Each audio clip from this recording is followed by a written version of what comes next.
So we're going to take just a little bit closer of a look because a 5-minute video screen cap is unfortunate, but I'm going to have to take a little bit longer to fully establish this. Of course, again, as a programmer, you're going to want to start learning what these things mean. Actually, let's be honest, there's not actually too much to say. Big words, short and brief, but as long as you understand what they mean, you'll know where to go from there. So let's start talking about one of these keys specifically. Let's take a look at this PK, or again, primary key.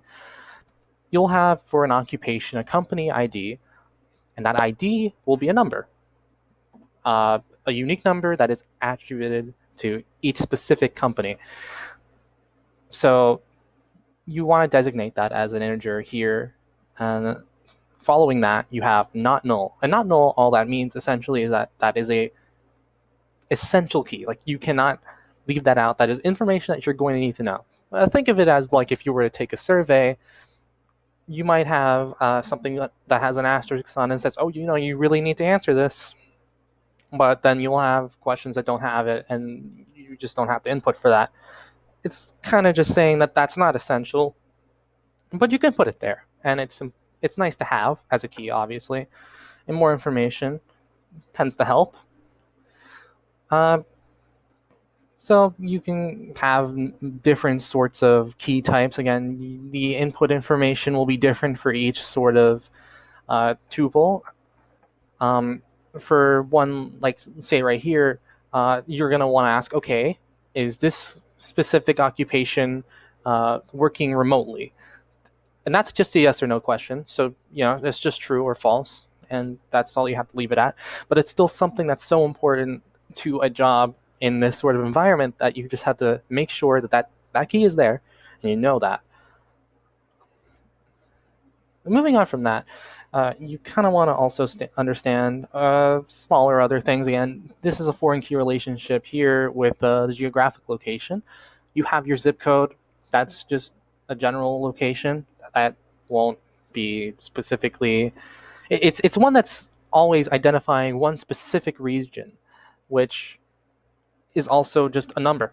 It's just an integer. And it's nothing that gives away too much about someone else, but it's enough of an identifier that is specifically regional and it attributes to one specific location. And ultimately, that's pretty much the most helpful point of a zip code in general, is that it can give you that identifying location without giving anything like a name specifically.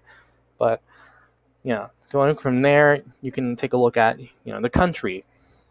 And that's not really an optional thing for a zip code, because the zip codes are going to be different, but in like different countries, and that should be obvious. But what shouldn't be is that you also have the fact that you have your region and state, which can be shared across, of course. Like, you can have multiple zip codes in one state.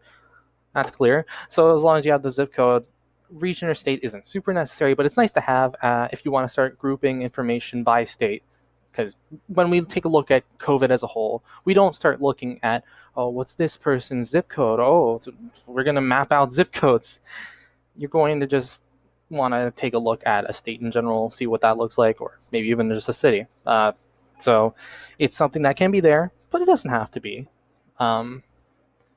So the more you kind of take a look at this, the more you can really start understanding that this can become just as readable as this, as long as you know your programming, ultimately.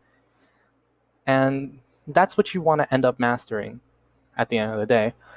Finding these relationships, understanding what can be found in each entity, and how that will connect and help you find other relationships.